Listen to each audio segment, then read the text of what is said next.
peace and nonviolence, and his memorial service is obviously tomorrow. And it's on pace to rival anything we've seen in decades, both in terms of size and security presence. Among the throngs of mourners flocking to Johannesburg right now to bid farewell to Nelson Mandela are 91 heads of state, 4 United States presidents, tens of thousands of South Africans, and celebrities from all over the world. There will also be elite military troops, snipers, and security dogs, all there to watch over a stadium meant to hold some 90,000 people. They're coming to pay their respects and, of course, celebrate Mandela's life. Our Anderson Cooper is on the ground in Johannesburg, where he caught up with U2 frontman Bono. Mandela also talked a lot about poverty, which is obviously an issue very close to your heart. I think he said, you know, without the eradication of poverty, there can be no true freedom. Yeah, overcoming poverty is not the gesture of charity. It's an act of justice. That's what he said. Yes. And this, like slavery, like apartheid, he said, poverty is not natural. It is man-made, and so can be overcome by the actions of human beings. And he said, to some generations falls the chance to be great. You can be that great generation. I mean, I've been working for this man since I was a teenager, and he has turned my life upside down, or right side up, working on this struggle as a justice struggle. And his leadership was in part his ability not only to get consensus, but also his ability to overcome the natural anger and bitterness and resentment he would have for being in prison for 27 years. He saw the need that he had to overcome that. He had to put that aside. Yeah, he refused to hate, not just because he hadn't experienced rage, lived with rage, but that he thought, I think, that love would do a better job of liberation, of emancipation. Because, what sort of country would they inherit if people were further embattled against each other? I mean, this is the gift of vision, I guess, into the future, being able to see a future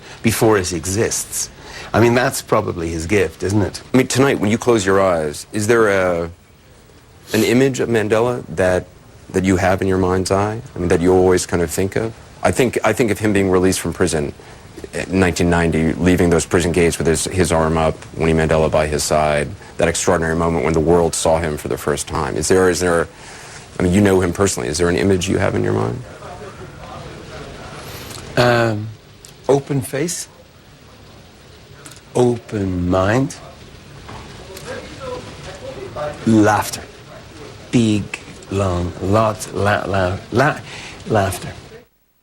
You can see the rest of Anderson's interview with Bono tonight on Ace of the dozens of politicians, celebrities, civil rights leaders, others who are arriving in South Africa to pay their respects to Nelson Mandela. But only a select few got to hitch a ride with the president, including one guy who sat in that big chair before.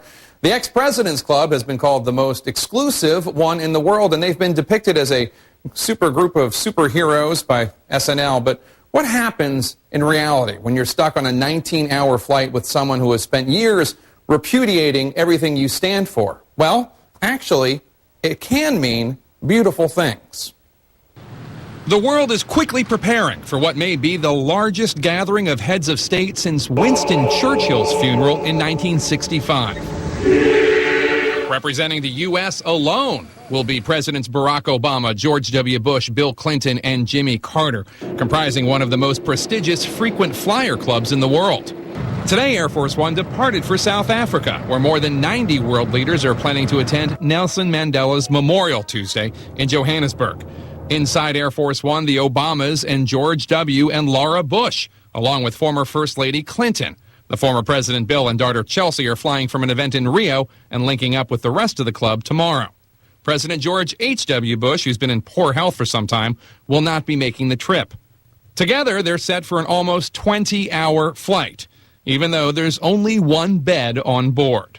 Air Force One is a very intimate setting, so that's a place where you can have quieter conversation. Once you get to one of these massive events, it's very hard to have real conversations. These long flights, believe it or not, can forge friendships.